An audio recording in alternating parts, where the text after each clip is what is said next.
Welcome to the Human Capital Innovations Podcast, your go-to source for personal, professional, and organizational growth and development. We hope you tune in often for all things people management, organizational development and change, organizational leadership, and social impact related. Maximize your personal and organizational potential with Human Capital Innovations Podcast.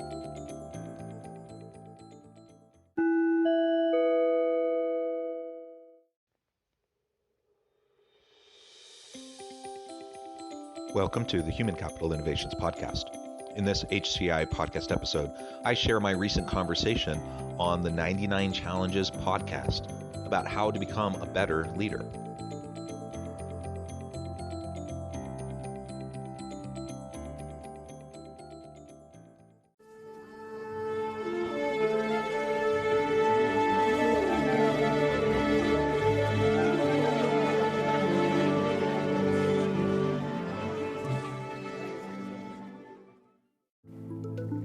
Welcome to the 99 Challenges podcast.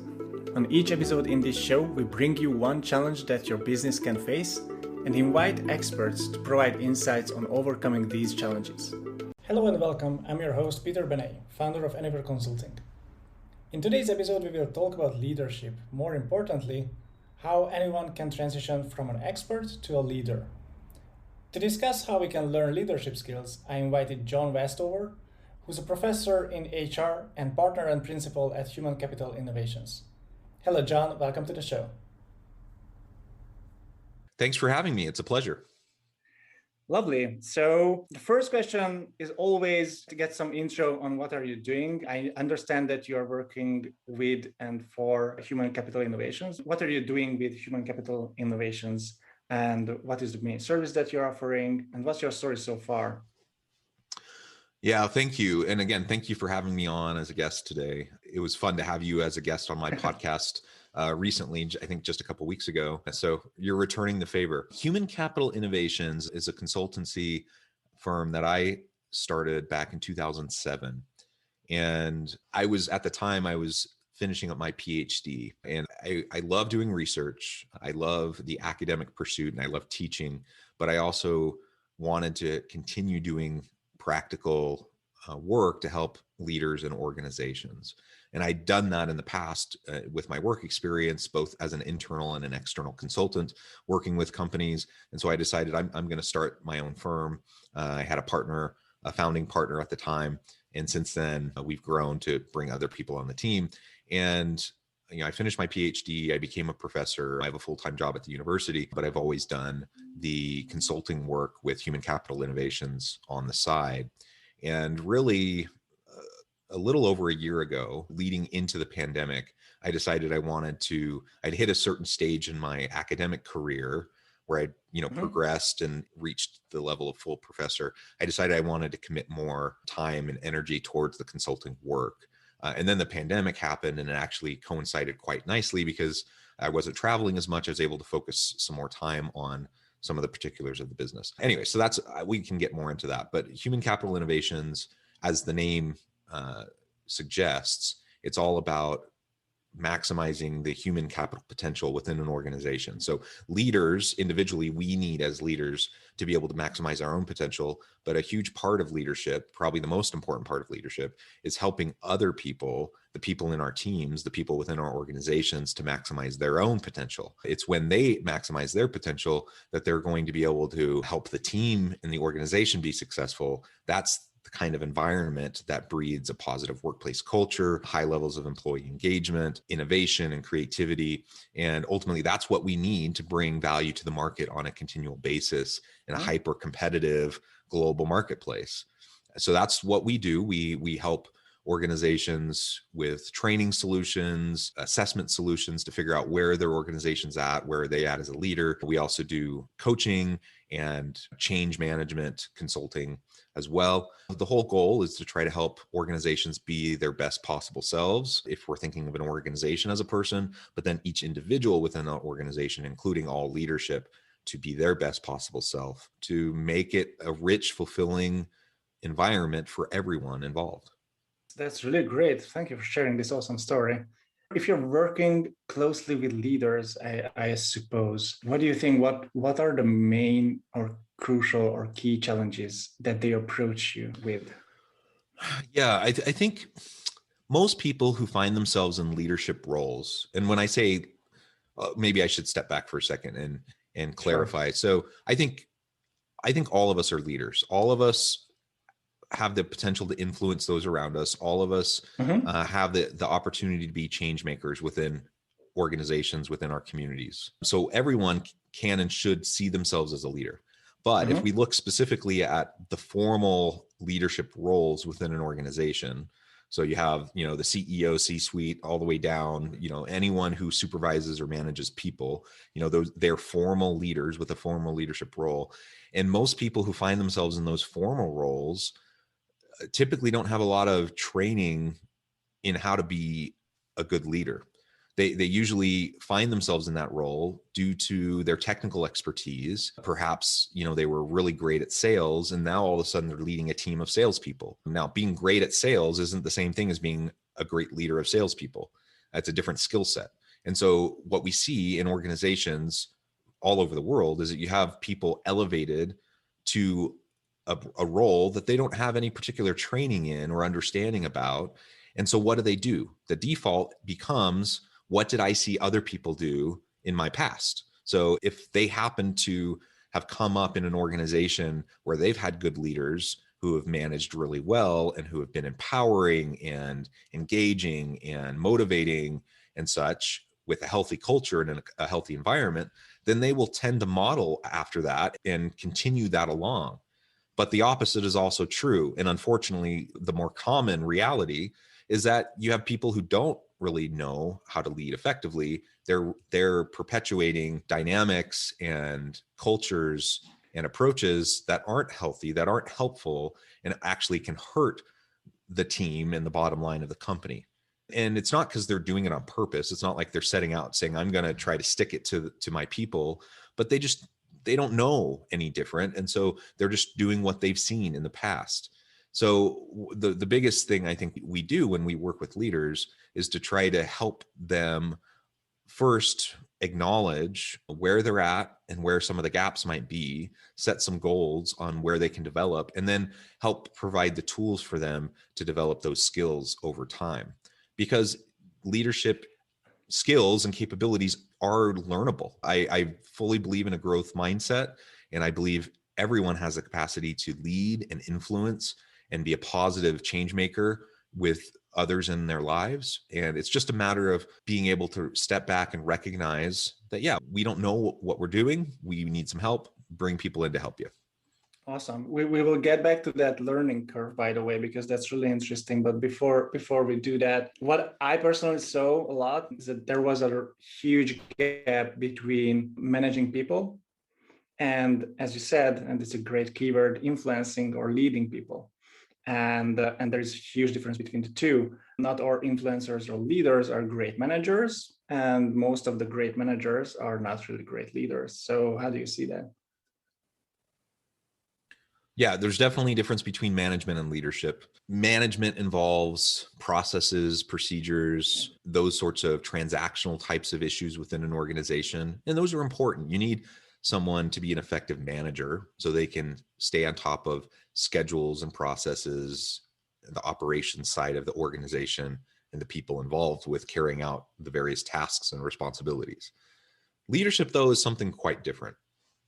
You can be a very good manager handling all the logistics and be a really crummy leader. And in fact, that's often the case. You have many people Okay. that are quite good managers, but they're not good with people. They're not good with relationships. They're not good with communication. They're not good with motivation and empowerment. And those are all the elements that go into good, successful leadership. Now, ideally, you'll have someone with both skill sets, right? So, someone who's elevated to a formal leadership role within an organization, hopefully they're good managers, and chances are they are. Otherwise, they probably wouldn't have been promoted or hired into that position. The big question mark, more often than whether or not they're a good manager, it's whether or not they actually have those soft skills around effective communication and such. And are they willing to commit the time and the effort into good leadership. That's one of the biggest gaps I see, is you have well-meaning individuals who get bogged down into the day-to-day grind of their formal leadership role. And because of all the logistical stuff, all the process stuff, all of the transactional things that need to happen, they end up spending all of their time, or most of their time every day, doing those things, putting out fires, responding to, sometimes it's micromanaging, but a lot of times it's also just being reactionary to the environment and the circumstances around them. And they don't spend enough time building the foundation for trust and sustainable relationships and sustainable team dynamics, the strategic focus of what a leader needs to be doing in those sorts of formal roles. So again, even if their intention is a really good intention, I think people tend to fall into the trap of the day-to-day grind of just managing people. And then if they have a lot of expectations and pressure on them from above, then they're inclined to pass that on to the people below them. And then micromanaging happens and it just becomes dysfunctional. So we need to recognize that while it may seem like it's easier to be reactionary as a leader, like that takes less time, less effort, less work, it's not true, especially if you take the long view. So with a longer term time horizon, a long-term perspective, if we can focus our energies up front towards those systemic elements that build the trust, that build the relationships, that help people, that create the culture and the healthy environment, that all takes energy, that all takes commitment over an extended period of time. But if we can focus on that, then the other stuff starts to take care of itself more. And you don't have to do as much handholding. You don't have to do as much directing and guiding even. You can really take a leadership role where you're leaning on and relying on the expertise of the people in your team, and then just supporting them and helping them to drive success and creating the clear vision for them to move forward. That's what leaders should be spending more of their time doing. And the business realities of a hectic world, I would say most don't end up using most of their time that way. Yeah, most of them are reactive, but they have to be reactive. And they didn't have the chance or the time or effort to figure out beforehand how to create a great system of process. And I think, yes, as you said, most people are really great managers because they built up a company. They built up a company with a set of co-founders, for example, or senior managers around them. But when they actually need to hire someone to do their own job, right? That's the first hire that you always do. They are not really great leaders, but they had to become a really great manager because, that makes them to that place that they are already in. But they have to learn and should learn some soft skills. And let's talk about that learning curve. Can I, before we get into that, course. a principle that maybe you and all of your listeners already know about, it's a common management principle called the Peter principle. If you're familiar with that, it's the simple idea that most people end up getting promoted to their level of incompetence within organizations, right? And so you can think of humorous examples in TV and in movies. I think of, in the US, we have a TV show called The Office with a leader. I don't know if you and your audience know that show, but Michael Scott, who's the office manager, he's the poster boy for incompetence as a manager and a leader, right? And how did he find himself in that role? He was the best salesperson. And because he was great at sales, he ends up getting promoted. Now he's a manager. It's a completely different skill set. He doesn't know what the crap he's doing. And that's the classic example of the Peter principle, people getting hired and promoted to their level of incompetence. And if they were good at that new role, they would probably get promoted again. But eventually we get promoted to the level that we're not any good at. So the challenge, I think, for organizations is to recognize the competencies and capabilities of our team and create lanes and pathways for people to have career development and promotional opportunities, but to not force people into roles where they're not going to be any good.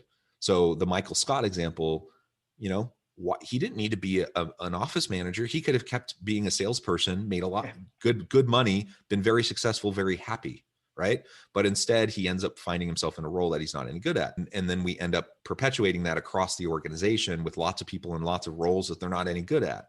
So let's focus on competencies and capabilities. And as we're talking about leadership, that's again a different set of competencies, skills, and capabilities than being a great coder or a good salesperson or whatever, right? Well, it works totally differently if you're a small or medium-sized business or an enterprise level business, because for most of the big companies, of course, you have to take into account the time and the loyalty of the employee. Yeah. So they spend, well, not enough, but as much time within the organization that after a while they had to be promoted anyway upwards. But a big enterprise level organization usually supports that promotion, or hopefully supports that promotion with some internal training programs, teaching those soft skills, teaching those capabilities on how to get promoted and become a leader and take the job. But for medium-sized companies, it's different. Yeah. And on the flip side of what we were just talking about, it's important for organizations, for leaders and executives to recognize that because the skill set we're discussing is different than the technical expertise perhaps of the people that they're going to be leading, you should be looking for a different type of potential leader in that formal role. You don't need the best salesperson to now be the manager, right? You need a good leader to be in that role where they have a team of people. And so it's shifting. Part of it's just shifting the mindset that we think in different ways. We look in different ways for the people who are actually going to be a really good fit for that particular role with that particular team and the overall culture and the dynamic of the organization. And that kind of approach flies in the face of a lot of tradition and a lot of ways that companies have run, for a really long time. And that's part of the problem. We just end up perpetuating the same dysfunctions over time. Yeah. And how do you learn those? Let's talk about the learning curve. We can't skip that. How do you learn the soft skills? Let's give an example then. I'm highly introvert. I don't really know how to influence others and other people, but I do know my trade. I'm an expert in my skills. I have capabilities, and I also spent enough time in various organizations in senior roles. So I do know how to work within a team, how to work with other people. But I'm not a great influencer, shall we say. So how can I learn that? Yeah, I think the first step in learning is sometimes we need to shift our mindset. So Carol Dweck talks a lot about fixed versus growth mindset. I'm a big believer in growth mindset. That's the idea that we actually can learn and grow and develop continually throughout our life. That yes, we're born with certain capabilities, certain talents. We're born into a particular situation that influences our opportunity. Our privilege dictates, the type of education we get. So there's lots of these external factors that we don't have any control over that influences what we end up doing with our life. But there's a lot of stuff that we do have control over. And so when we focus on our sphere of stewardship, our sphere of influence, what we actually can control and what we actually can manage, and then focus on that, then we can start to set goals towards developing new skills, new capabilities, and growing into those new types of roles over time. And there's a lot of ways to do that. But the first step is shifting that mindset. So if we are inclined to think of ourselves as stuck, if we're inclined to think of ourselves as, no, I'm a technical person, I'm a coder, I'm not a leader. If that's the way we view ourselves, chances are we're not going to be a good leader. The first thing we have to do is realize that, hey, I can develop these skills. If maybe I recognize I don't have the skills right now, but I can develop them. I want to develop them. I'm going to set goals. I'm going to put myself in places where I can interact with people and learn from them. I'm going to have stretch opportunities where I can, learn little by little and gain confidence. Formal training programs are great, but there's no substitute for on-the-job training and experiential learning. And so, finding yourselves exactly. And so finding yourselves in those opportunities, putting yourselves into those circumstances where you can have, start to learn those skill sets, that's really vital. Now, clearly organizations also need to do their part.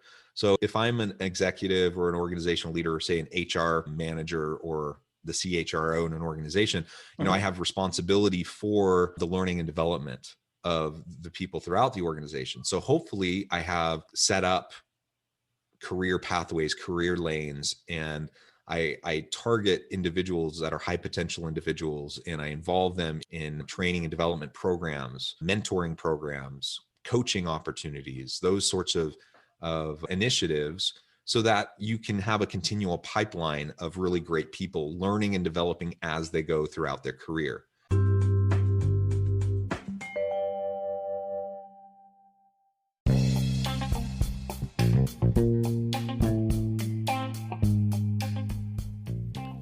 I'm excited to announce the publication of my new book from HCI Press, The Alchemy of Truly Remarkable Leadership: Ordinary, Everyday Actions That Produce Extraordinary Results. Consider how the nature of work has shifted over the past 50 years. With increased globalization, rapid technological advancement, and the shift in economic composition, the average job of today looks very different than the average job of 50 years ago. What will the jobs and organizations of tomorrow look like? Moreover, what does this all mean for organizational leaders? What are the core competencies and capabilities of organizations and their leadership that are prepared for continued disruption and geopolitical and socioeconomic shifts? Regardless of what the future holds, increasingly, leaders need to be socially minded, data-driven, decisive, champions of talent, and disruptors of the traditional notions of leadership, teams, organizations, and work. The Alchemy of Truly Remarkable Leadership will help you to explore your own leadership competencies and capabilities and consider ways to apply and implement them into your workplace and personal life.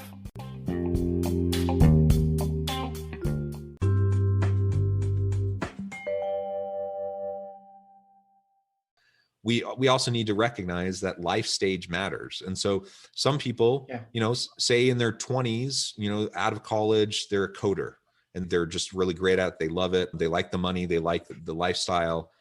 But maybe, now they're in their 30s or their 40s and they're settled down a little bit. Maybe they have a family. Maybe their needs, their goals, their desires have shifted just due to their changing trajectory in life. That's natural. That happens for a lot of people, perhaps most people. And so we as organizational leaders need to understand that. And just because someone 5 years ago said they weren't interested in a leadership role, that doesn't mean they won't be interested in today, right? Their circumstances could be completely different. But one thing I've seen over and over again is actually people end up getting pigeonholed in an organization. If they've been there for a long time, they end up getting pigeonholed, and there's this kind of general perspective around that individual throughout the leadership in the organization. And then people just make assumptions and they just say, well, no, they're not interested. They're really great at what they do. They have no interest in this. Again, that may have been true 5-10 years ago. That may have no validity today. Go ahead. But yeah, sorry. But as you said, most of the time the situation can change. Most of the startup founders, everyone thinks that the usual startup founder is some 20-something-year-old kid in San Francisco running with a bunch of VC money. But the truth is farther than that. So most of the people who are founding startup companies or new companies are late 30s, early 40s, spend some time in a job in a senior or not managerial role, saw a problem, and now, there's a situation where they can shift and do something with their own entrepreneurial spirit, but they still do not have the skills to become a really great leader. They have the master expert skills of certain types of jobs, of course, because they spent like a decade in there, but they don't have the leadership skills, and that's why they need to learn at the age of 30, 38 or more. Yeah, exactly. So once you have people, I guess my point is, don't force it on people who have no interest or desire to take on leadership roles, right? Depending on where someone's at in their life and their career, that can ebb and flow, right? But assuming you have someone who now they have the desire, they have the ambition, they have the trajectory in their career, they have these goals in their life and for their career, they want to be better leaders. Once you've established that and you've established the mindset that they can develop and grow into these roles, I think the next, part of that mindset, but really the next phase is to foster the humility necessary for them to continue that learning. Because they've been so successful up to that point in their career, there can be a tendency to have a level of arrogance about them, right? And that's true for all of us, right? You have successes, you feel more confident, The challenge is, can you be both confident and humble at the same time, recognizing that there's still more to learn, there's still more that you don't know. And so I kind of joke about this, but some of the stupidest people I know are some of the most intelligent people I know. And the reason I say that is I feel like they're stupid because they're stunting their own continual growth because of their mindset, because of their hubris and their arrogance. They think they have it all figured out. They think that they know everything. And so then they stop pushing themselves. They stop trying to learn new things. They stop looking at the environment and trying to figure out where the gaps are. Those are the types of people, I don't care how intelligent they are. They may have a crazy IQ. And I know some people like this, like some of the people in my life that are the most brilliant people are also the most arrogant and kind of stupid. They really miss the big picture a lot of times, right? And so that's the next challenge, is you have to make sure that these very successful people who are now in these roles, and there's, that has an ego factor for them because now, you're in this important role and people look up to you and stuff. That's great. Confidence is good, but you have to foster, a certain level of intellectual humility in order to continue to continually, grow and progress throughout your life and throughout your career. And that's what the greatest leaders do. The greatest leaders have a growth mindset. They recognize the importance of lifelong learning. They don't ever allow themselves to become stagnant, and they're always pushing themselves. They're always pushing their thinking. They're always challenging their assumptions, and they're always trying to surround themselves with brilliant people. They're not intimidated by having smart people around them. Leaders who are insecure want to be the top person, right? And then they try to surround themselves with sycophants and yes men and yes women, who will think that they're brilliant and do everything they say. That's not a good leader. The great leaders are those who recognize that they don't have all the expertise in all the specific technical areas. That's why you create a great team and you get all the people around you, and then together you create something awesome. That's a different mindset, right? Yeah, I love it. And I see that so often that you just described. By the way, if you do have this, shall we say, arrogant mindset that you think that you figured everything out, you are prone to respond worse to change. It's really hard to change your way of thinking, really hard to change the course of your company because you think that you figured it out, but well, you didn't. So let's address a little bit of change because, well, we are living in a really disturbed time, and businesses need to adapt and need to change to certain levels of environmental change anyway. And you also teach change management for companies as well. So what do you think, how a company can successfully adapt to a totally new or changed environment in business? What are the necessary steps that they need to take? Yeah. Great question. Again, I think it starts with the mindset and the assumptions that people have around learning and growth. And if we have a growth mindset, that not only applies to individuals, but that applies to organizations. So we want a growth culture within our organization. We want a learning organization, a learning environment where we're continually trying things, we're iterating, we're innovating, right? That's the kind of organization that has the potential to be successful in today's ever, quickly changing, hyper competitive marketplace, right? We have competitors. We're so globally interconnected. We have competitors not just in our own little geographic region. We have competitors everywhere, and the rapid pace of change is constant. So if we want to be able to function in that kind of an environment, then there are processes that you can go through for specific change initiatives, and we can talk about that. But generally speaking, we just need to have a change culture within our organization so that we're not continually running into resistance to change.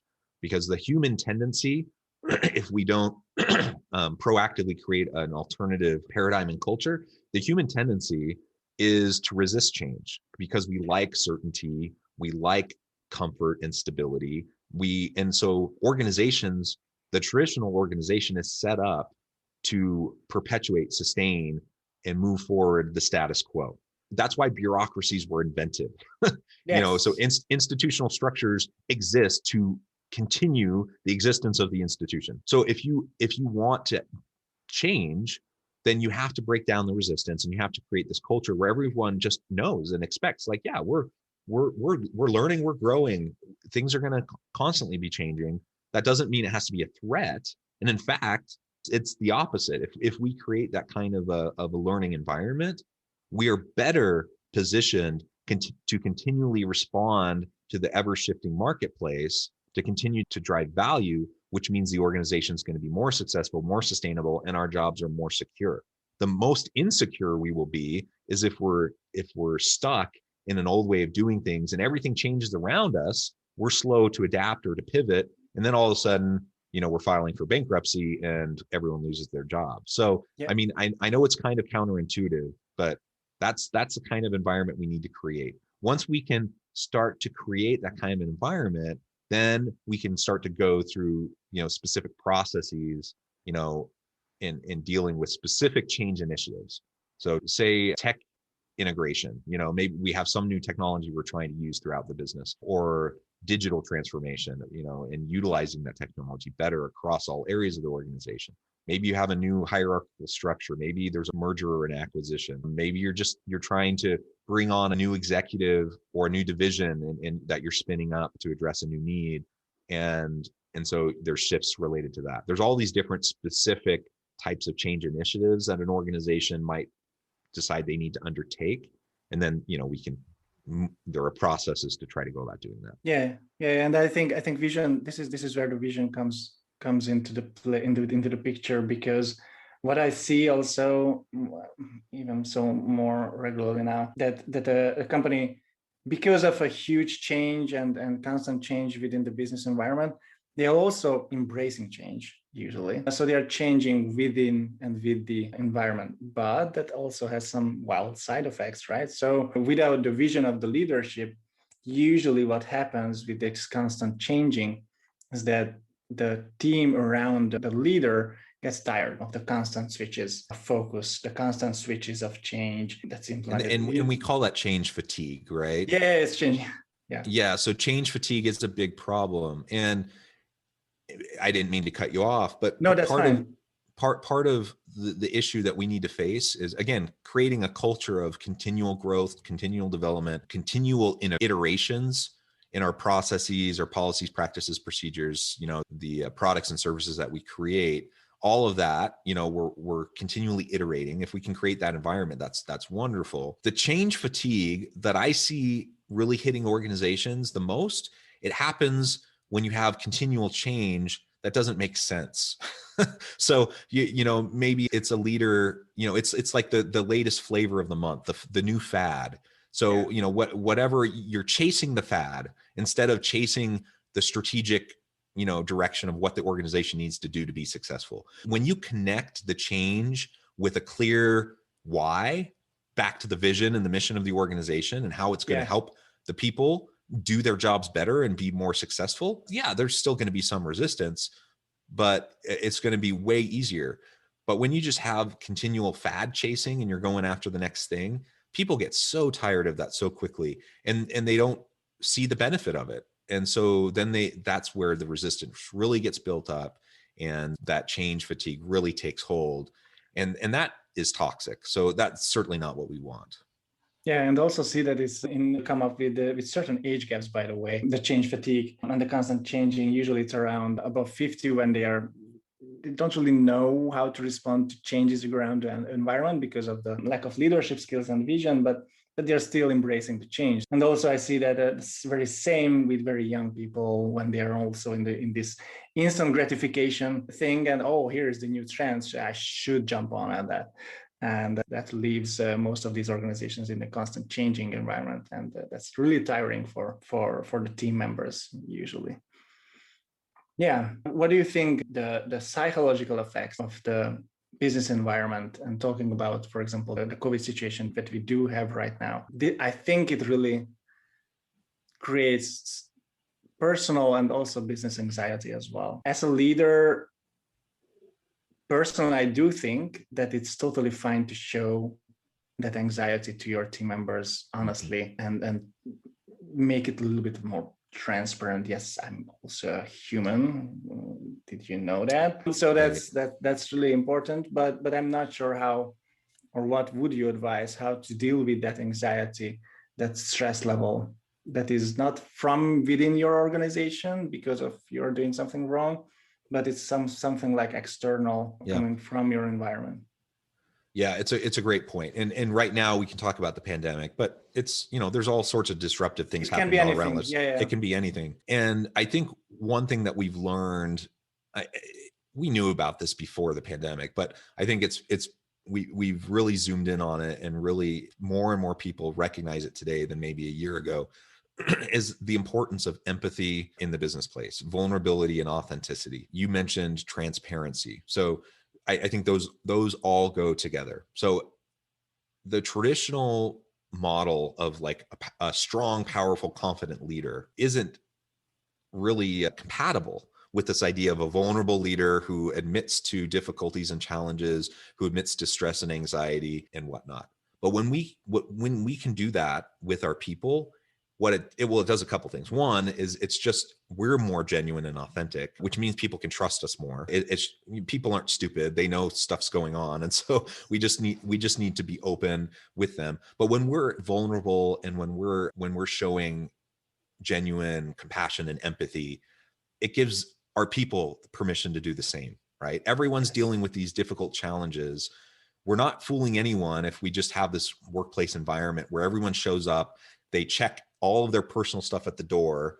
Once, sometimes people say we want a professional culture. And what they mean by that is, leave your own personal stuff at home, check your emotions, be stoic, come into the workplace and just do your job. That we model's not that's we not will have sustainable. robots later, but yeah, it's Yeah. it's not for humans. Yeah, exactly. We're human beings. And so we as leaders set the tone. We need to be able to show that vulnerability ourselves. We then give permission to our people to do the same. And then we develop meaningful, genuine relationships with our team. And we can lean on and rely on each other because everyone has good days and bad days. Everyone's mood ebbs and flows, and everyone has, real big difficulties that they have to face in life from time to time. Yeah. Hopefully no tragedies befall anyone on our team, but it happens, like things happen. And so we need to remember that we're all human beings. And even if we set the human argument aside and we just talk about the business case of transparency, open communication, authenticity and such, the research is pretty darn clear that even setting, what we may call the warm, fuzzy human stuff, set that aside and just say, what's going to help the organization be more effective and efficient and innovative? The research is clear. It's as we do these things to lead our people in genuine ways and develop trust in relationships, that helps us attract and retain the best people. It creates a more dynamic learning environment where innovation can happen and where our people can thrive. That helps the bottom line of the organization. It's pretty darn crystal clear. So that's what we need to be doing. That's what leaders need to be doing. And again, coming all the way back to where we started, frankly, that's not what most leaders have been trained to do. That's not the skill set that they have. That's not what they've seen other people do in their past. And so we need to proactively try to counter, any of those dysfunctional styles or approaches, and be more proactive about making sure that we're leading a healthy organization. I love that. That was a really happy and humble closure for this talk. I love it. Thank you for sharing. If anyone wants to engage with you or have any questions, or they want to develop their leadership skills, can you share some contact details, please? Yeah, you can definitely reach out to me or anyone on my team by going to innovativehumancapital.com. That's the firm's website. We have tons of awesome resources there, lots of free resources, webinars, research briefs, snapshots, and such. Our goal is to try to add value and to help provide practical tips that can allow leaders to start improving and making an impact today. So go check out our website, check out the research section and subsections. We have tons of really great content there. We have a podcast. I referred to that earlier, the Human Capital Innovations podcast. We're approaching our 500th episode. About 300 of those episodes have been interviews with thought leaders and executives, people from around the world. So that's a great resource. I would definitely encourage you to check that out. I also have a book that came out in the fall, in November, called The Alchemy of Truly Remarkable Leadership. That's available on Amazon and, any major book outlet. Take a look at that. It gets into a lot of the things we were talking about today, frankly, and spells it out. And I tried to make it really practical. And so there's, at the end of each chapter, there's guiding self-reflection questions, and there's opportunity for goal setting. The whole idea being, we want to grow, we want to learn, we want to continue to develop ourselves. So please do reach out to me, check out the website, and let me know if you have any questions or if there's anything I can do to help you. I love it. Thank you. Thank you. I love this approach that you're providing so much value for free for people. I think it's very humble and really appreciate that. Thank you very much. Thank you for being on the show. Thank you for having me. And I look forward to interacting with you again. Likewise. Thank you.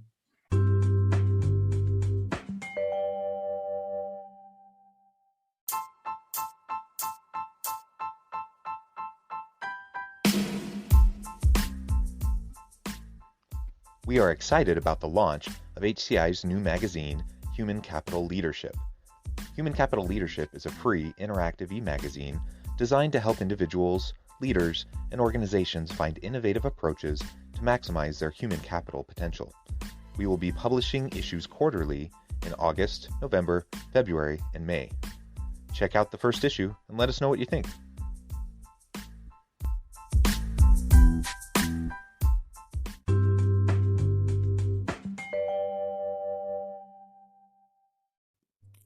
Thanks again for joining us for this episode of the Human Capital Innovations Podcast. I hope you stay healthy and safe and that you have a great week.